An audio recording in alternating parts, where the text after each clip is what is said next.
das nações. Algures eu sei que há de vir. A luz que ilumina, luz das nações, luz das nações. Olá, boa tarde, bem-vindo a mais um programa da Aliança Evangélica Portuguesa. Novembro é o mês da celebração da Bíblia e porque nós hoje não quisemos ficar de fora, vamos precisamente falar sobre esse assunto. Esta celebração que de resto começou a ser realizada no século XVI em Inglaterra e chegou a Portugal já na segunda metade do século XIX. Mas para conhecermos melhor o porquê da celebração da Bíblia e mais do que isso, como é que Deus hoje ainda nos continua a falar através dela, estão connosco aqui os nossos convidados. São eles então Timóteo Cavaco, é secretário-geral da Sociedade Bíblica, também o pastor Pedro Salgueiro e ainda o pastor Carlos Cardoso. Obrigada por estarem aqui connosco. Timóteo, se calhar podemos começar precisamente por perceber o porquê desta celebração da Bíblia e como é que ela acontece. De facto, nós, nesta senda histórica do significado do Dia da Bíblia, procuramos que as igrejas evangélicas em Portugal, pelo menos uma vez por ano, possam, de uma forma consistente, celebrar esta dádiva enorme que nós temos. De facto, todos os dias para o cristão devem ser o dia da Bíblia, naturalmente. Mas pelo menos num dia nós gostaríamos de que 3 aspectos principais fossem focados. Em primeiro lugar, celebrar esta dádiva, este precioso tesouro que nós temos, que é a Palavra de Deus. Em segundo lugar, também recordarmos aqueles que muitos deles pereceram para que a Bíblia chegasse até aos nossos dias. E também uma oportunidade para as igrejas, para as comunidades e para os membros dessas comunidades poderem renovar o seu compromisso com a Palavra de Deus. Acho que é sempre importante nós lembrarmos estes aspectos tão significativos. A Bíblia é para todos, ontem, hoje, amanhã. Este é o tema proposto para este ano, para a celebração da Bíblia. Um tema que tem também como pano de fundo um texto que nós encontramos na Bíblia em Neemias, não é, pastor? Sim, senhora. O livro de Neemias é um livro muito interessante porque nos fala e retrata uma época, aproximadamente, mais coisa, menos coisa, 3.000 anos atrás, em que havia uma grande decadência espiritual, moral, em que Neemias era o governador que tinha sido enviado pelo rei Artaxerxes, o rei persa, e também por uma outra personagem chamada Esdras, que era escriba e era sacerdote, e então tinha um grande projeto, que era a reedificação dos muros da cidade de Jerusalém. E, como eu disse, era um período de grande decadência espiritual, de grande decadência moral e até económica do povo. E então estes homens, nessa altura, depois desta grande tarefa e deste grande projeto realizado, decidiram convocar todo o povo para um dia de oração, um dia de jejum e de leitura e audição da Palavra de Deus.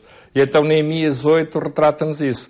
E eu penso que é muito contemporâneo, ou seja, embora os factos nos remontem para a história, no entanto esta é uma história da história que nos mostram, na nossa contemporaneidade, também numa altura de grande decadência moral, espiritual, económica, etc., da importância e da relevância da Bíblia. Penso que o livro de Neemias é um livro muito interessante, que deve ser lido por todos os cristãos, deve ser refletido por eles, porque nos fala exatamente sobre isso, sobre a autoridade das Escrituras, sobre a relevância das Escrituras, que nos fala sobre a importância das Escrituras serem lidas para todo o povo, até por uma questão de levantar a sua própria autoestima, porque a Bíblia também é um livro emocional, é um livro afetivo, não é? Embora muita gente não o reconheça como tal, mas é.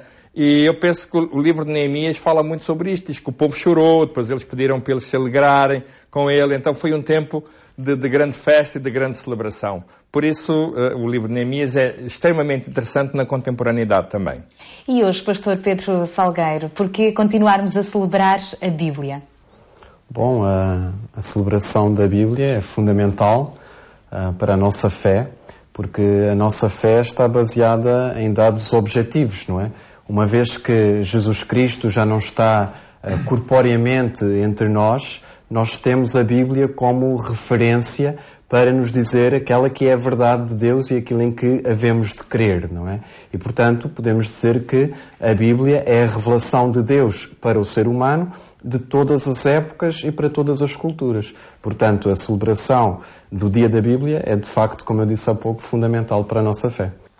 A Bíblia é um livro que continua, de resto, a transformar vidas. E de que forma é que a Sociedade Bíblica propõe, então, que em novembro seja celebrada a Bíblia? De facto, a nossa intenção é que as diferentes comunidades no país possam escolher um domingo específico, pode ser em novembro ou noutra altura. Nós geralmente aconselhamos o mês de novembro, mas todos os momentos são propícios para se celebrar o Dia da Bíblia. E este ano o tema é a Bíblia é para todos, ontem, hoje, amanhã. Tal como o pastor Carlos Cardoso já mencionou, de facto a Bíblia é para todas as gerações, para todas as idades, para todos os tempos, e nós queremos precisamente que se celebre essa intemporalidade da Palavra de Deus. E nesse sentido a Sociedade Bíblica está a preparar também um conjunto de recursos, entre os quais uma proposta de um sermão que pode ser pregado nesse dia e que foi preparado precisamente com base neste tema e neste texto pelo pastor Carlos Cardoso, e também depois um conjunto de outras sugestões para uma celebração que se pode estender até ao fim de semana, não ficar concentrada no domingo, para diferentes faixas etárias, um programa para crianças, para adolescentes, para jovens e até para os mais adultos. Todos devem estar em volta da Bíblia, em torno da Bíblia, celebrando esta dádiva que Deus nos dá. Ainda com estas novas tecnologias, há também a possibilidade de, através da internet, em qualquer lugar, aceder a todos esses recursos da Sociedade Bíblica? Exatamente, através do nosso site www.sociedade-biblica.pt, qualquer igreja poderá fazer o descarregamento, o download dos conteúdos que nós preparamos e assim, também com alguma originalidade e criatividade de cada comunidade, então celebrar o Dia da Bíblia. Fica então o desafio. Obrigada aos três por terem estado aqui connosco. Juntámos-nos assim a esta celebração do Dia da Bíblia, o livro dos livros através do qual ainda hoje Deus deseja falar connosco. Aliás, já Jesus Cristo disse um dia: passarão os céus e a terra, mas a minha palavra permanece. É verdade, podemos nos alimentar, podemos encontrar respostas e temos a promessa dessa fidelidade na palavra de Deus. Se ainda não leu a Bíblia, então não deixe para amanhã o que pode fazer hoje, e se não tem nenhuma, temos ainda para lhe oferecer, em parceria com a Sociedade Bíblica, um Novo Testamento. Basta então contactar-nos através dos telefones que estão agora em rodapé. Logo à noite queremos ainda marcar encontro consigo, desta vez na rádio, na Antena 1, por volta das 22h45. Então, até lá, se Deus quiser.